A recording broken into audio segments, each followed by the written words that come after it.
Hi friends, ഞാനിന്ന് share ചെയ്യാൻ പോകുന്നത് എല്ലാ വീട്ടമ്മമാർക്ക് ഡെയിലി യൂസ്ഫുള്ളായ നല്ല കിടിലൻ ടിപ്സുകളുമായിട്ടാണ്. അപ്പോൾ വീഡിയോ സ്കിപ്പ് ചെയ്യാതെ കാണുക. അപ്പോൾ നമുക്ക് ഫസ്റ്റ് ടിപ്പിലോട്ട് കിടക്കാം. അപ്പോൾ നമുക്ക് കടുകും കംഫർട്ടൊക്കെ വെച്ചിട്ടുള്ള ചെയ്യുന്ന കിടിലൻ ടിപ്പുകളാണ് കാണിക്കുന്നത്. അപ്പോൾ അതിനായിട്ട് ഞാനൊരു ടേബിൾ സ്പൂൺ അളവിൽ കടുക് എടുത്തിട്ടുണ്ട്. അത് നമുക്കൊന്ന് ചതച്ചെടുക്കാം കേട്ടോ. അപ്പോൾ ചതച്ചെടുക്കുമ്പോഴത്തേനാണ് നല്ലൊരു എഫക്റ്റ് അതിന് കിട്ടുക. കാരണം കടുകിൻ്റെ ആ ഒരു എഫക്റ്റ് കിട്ടണമെങ്കിൽ നമ്മളൊന്ന് ജസ്റ്റ് ഒന്ന് ചതച്ചെങ്കിലും എടുക്കണം. അപ്പോൾ നമുക്ക് ആദ്യം കുറച്ച് കടുക് ഇതുപോലെ ഒന്ന് ചതച്ചെടുക്കാം.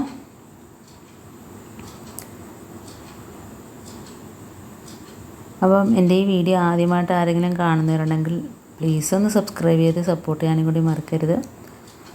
അപ്പം നമുക്ക് കടുക് ചതച്ചെടുക്കാം. പിടികല്ലില്ല എങ്കിൽ വെറുതെ ഒന്ന് നമുക്ക് റിങ് ഉണ്ടല്ലോ, കറിയൊക്കെ ഇറക്കി വെക്കുന്ന റിങ് വെച്ചിട്ട് കടലാസിനകത്ത് വെച്ചൊന്ന് ചതച്ചെടുത്താൽ മതി. പെട്ടെന്ന് തെറിച്ച് പോവില്ല. അതേപോലെ നനഞ്ഞ കല്ല് വെച്ച് ഇടികല്ല് വെച്ച് ചതക്കുകയാണെങ്കിലും കടുക് തെറിച്ച് പോവില്ല. ഇതേപോലെ അതിൻ്റെ ആ ഭാഗം നനഞ്ഞിരിക്കണം കേട്ടോ. അപ്പോൾ പുറത്തോട്ടൊന്നും തെറിച്ച് പോവില്ല. അപ്പോൾ അതാണ്ട് അത്രയും കടുക് ഒന്ന് ചതച്ചെടുത്തിട്ടുണ്ട്. ഇനി നമുക്ക് ഇതിനകത്തോട്ട് ചേർക്കേണ്ടതെന്ന് വെച്ചാൽ മൗത്ത് വാഷാണ്. മൗത്ത് വാഷ് ഒഴിക്കുമ്പോഴത്തേനും ഒരു പ്രത്യേക ഒരു സ്മെല്ലാണ്. അതൊരു സാധനത്തിന് ഇഷ്ടമല്ലാത്തൊരു സ്മെല്ലാണ്. കാരണം പല്ലിക്കാണേലും പാറ്റയ്ക്കാണേലും ഒന്നിനും ഇഷ്ടമില്ലാത്തൊരു സാധനമാണിത്. അപ്പോൾ നമുക്കിത് കുറച്ച് ഇതേപോലെ ഒന്ന് ഒഴിച്ചു കൊടുക്കാം. ഇത് സ്വല്പം മതിയാവും, ഭയങ്കര ഒരു മണമാണ്.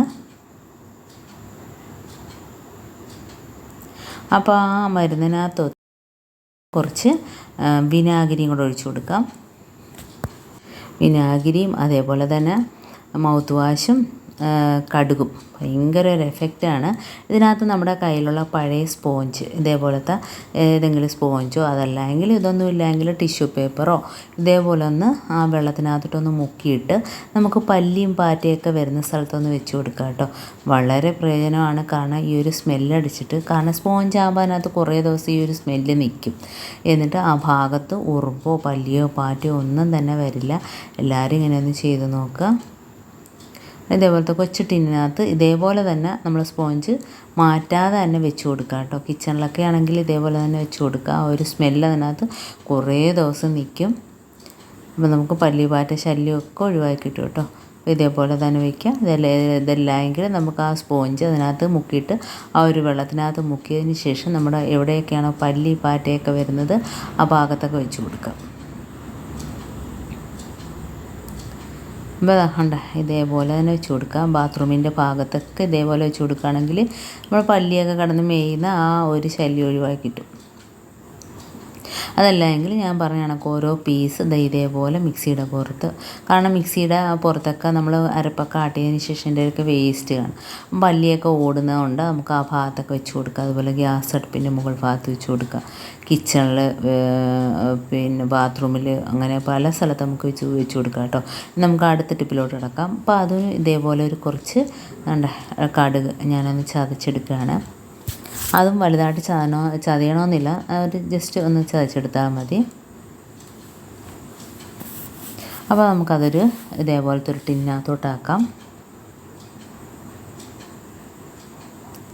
അപ്പോൾ ഇതിനകത്ത് നമുക്ക് കംഫർട്ട് ഒഴിച്ച് കൊടുക്കാം കേട്ടോ. അപ്പോൾ ഇതേപോലെ ഇതിനകത്ത് കംഫർട്ട് ഒഴിച്ച് കൊടുക്കാൻ ഭയങ്കര ഒരു മണമാണ്. പ്രത്യേകിച്ച് നമ്മൾ കിച്ചണിലൊക്കെ ഇറച്ചി മീനൊക്കെ പൊരിച്ച ആ ഒരു സ്മെല്ല് മാറണമെങ്കിൽ നമുക്ക് ഇതേപോലെ ചെയ്താൽ മതി. അതുപോലെ നമ്മുടെ വീട്ടിലാരെങ്കിലുമൊക്കെ പെട്ടെന്ന് വരുമ്പോഴൊക്കെ വീട്ടിൽ ഭയങ്കര ഒരു ബാഡ് സ്മെല്ല് ഒഴിവാക്കിയിട്ടുണ്ടെങ്കിലും ഇതേപോലെ കടുക് ഒന്ന് ജസ്റ്റ് ചതച്ചെടുത്തതിന് ശേഷം അതിനകത്ത് കംഫർട്ട് ഒഴിച്ചിട്ട് നമുക്ക് എവിടെ വേണേലും വെക്കാം. ബാത്റൂമിലൊക്കെ വെക്കുകയാണെങ്കിൽ നല്ലൊരു മണമാണ്. അപ്പോൾ നമുക്ക് ഇത്രയും വലിയ ടിന്നകത്തോടൊന്നും വെക്കണം ില്ല ചെറിയ ടിന്നുണ്ടല്ലോ, അതിനകത്ത് നമ്മൾ ഫുഡൊക്കെ മേടിക്കുമ്പോൾ കിട്ടുന്ന ടിന്നുകളുണ്ടല്ലോ. അപ്പോൾ അതൊക്കെ നമ്മൾ വെറുതെ കളയല്ലേ ചെയ്യുന്നത്. കണ്ടോ, അതിൻ്റെ മുകൾ ഭാഗത്തായിട്ട് 3-4 ഹോൾ ഇട്ട് കൊടുക്കുക. ഇതിപ്പോൾ ഞാൻ അങ്ങനെ ഇട്ട് കൊടുത്തിട്ടുണ്ട്. ഇനി നമുക്ക് ഇതിനകത്തോട്ടാക്കാം. ഇതാകുമ്പോഴത്തേനും ഒരു സൈഡിൽ ഒതുങ്ങിയിരുന്നോളും, ഭംഗിക്കേടൊന്നുമില്ല. വാഷ് ബേസിനിലാണേലും അതേപോലെ ബാത്റൂമിലാണേലും അതേപോലെ കിച്ചണിലാണേലും നമ്മൾ മീനൊക്കെ വറുത്ത ആ ഒരു സ്മെല്ല് പോകുന്നതിന് നമുക്ക് ഇതേപോലെ വെച്ചെടുക്കുകയാണെങ്കിൽ കുറേ ദിവസം ആ ഒരു സ്മെല്ല് അതിനകത്ത് നിൽക്കും കേട്ടോ. അപ്പോൾ ഈ അളവ് കുറയരുത്, കംഫർട്ടിൻ്റെ അളവ് കുറയാൻ പാടില്ല കേട്ടോ. അപ്പോൾ ഇതുപോലെ നമുക്ക് എവിടെയൊക്കെ ഒരു ബാഡ് സ്മെല്ലുണ്ടോ അവിടെയൊക്കെ ഇതേപോലെ വെച്ച് കൊടുക്കാം. വാഷ് ബേസിൻ്റെ ഭാഗത്ത് ഒക്കെ വെച്ച് കൊടുക്കാം. നല്ലൊരു മണമാണ്. അപ്പം അടുത്ത ടിപ്പിലോട്ട് കിടക്കാം. അപ്പോൾ നമുക്ക് ഇതേപോലെ തന്നെ കുറച്ച് കംഫർട്ടും വെള്ളവും കൂടെ ഒഴിച്ച് ഇതേപോലെ ഒന്ന് മിക്സ് ആക്കുക. അപ്പോൾ അത് എത്രമാത്രം അളവ് അത്രയും നമുക്ക് എടുക്കാം കേട്ടോ. അപ്പോൾ ഇതേപോലെ ഞാൻ കുറച്ച് വെള്ളം എടുത്തിട്ടുണ്ട്. പിന്നെ അതിനകത്തോട്ട് നമുക്കൊരു ടീസ്പൂൺ അളവിൽ കംഫർട്ട് ഒഴിച്ച് കൊടുക്കുക. ഇത് നമ്മുടെ സ്പ്രേ ബോട്ടിനകത്തോട്ടാക്കിയിട്ട് നമുക്ക് ബാഡ് സ്മെല്ലുള്ള സ്ഥലത്തൊക്കെ ഒഴിച്ചു കൊടുക്കുക. അപ്പോൾ ഇത് മൂന്നിൽ ഏതെങ്കിലും ഒന്ന് ചെയ്യുക ടിപ്പുകൾ. അപ്പോൾ നമുക്ക് കിച്ചണിലോ അതേപോലെ ഇങ്ങനെ ബാഡ് സ്മെല്ല് ഉള്ള സ്ഥലത്ത് ഇതേപോലെ ഒന്ന് സ്പ്രേ ചെയ്ത് കൊടുക്കുകയാണെങ്കിൽ നല്ലൊരു മണമായിരിക്കും. ആ ഒരു സ്മെല്ല് നമുക്കറിയേയില്ല. അപ്പോൾ ഇതേപോലെ ഒഴിച്ചു കൊടുക്കുക. നമ്മൾ വിറക് പാത്രങ്ങളൊക്കെ വാരിടുന്ന സ്ഥലത്തൊക്കെ ഇതേപോലെ ഒഴിച്ചു കൊടുക്കുക. അതേപോലെ സിങ്കിൽ ഒഴിച്ചു കൊടുക്കുക. സിങ്കിൽ നല്ലൊരു ഒരു ബാഡ് സ്മെല്ല് മാറിയിട്ട് നല്ലൊരു സ്മെല്ല് നമുക്ക് കിട്ടും കേട്ടോ. അപ്പോൾ ഇതുപോലെ കടുകിൻ്റെ വെള്ളം ഞാൻ ഒഴിച്ചു കൊടുത്തതാണ്. ചൂടുവെള്ളത്തിനകത്ത് കടുക് പൊട്ടിച്ചിട്ടിട്ട് നമുക്ക് വെള്ളം ഒഴിച്ചു കൊടുക്കുകയാണെങ്കിൽ നമ്മുടെ സിങ്ക് ബ്ലോക്ക് മാറിക്കിട്ടും. അപ്പോൾ ഇതേപോലെ വിറക് പൊത്താനൊക്കെ ഇരിക്കുന്ന ഭാഗത്തൊക്കെ ഒഴിച്ചു കൊടുക്കുക കണ്ടോ. നല്ലൊരു മണം കിട്ടും കേട്ടോ. അപ്പോൾ ഇന്ന് കാണിച്ച ഈ 3 ടിപ്സിൽ ഏതെങ്കിലും ഒന്ന് യൂസ്ഫുള്ളായിട്ട് നിങ്ങൾക്ക് തോന്നിയിട്ടുണ്ടെങ്കിൽ ഒന്ന് ലൈക്ക് ചെയ്യാനും കമൻറ്റ് ചെയ്യാനും സബ്സ്ക്രൈബ് ചെയ്യാനും മറക്കരുത്. അതേപോലെ ബെല്ലൈക്കാനെ വിളിച്ച് ചെയ്യാനും മറക്കരുത്. എന്നാൽ മാത്രമേ ഞാനിടുന്ന ഓരോ വീഡിയോസും നിങ്ങളുടെ മുമ്പിൽ നോട്ടിഫിക്കേഷനായി എത്തുകയുള്ളൂ. അപ്പോൾ ഇനി ഇതുപോലുള്ള നല്ല നല്ല ടിപ്സുകളുമായിട്ട് വീണ്ടും കാണാം. അതുവരേക്കും താങ്ക്സ് ഫോർ വാച്ചിങ്.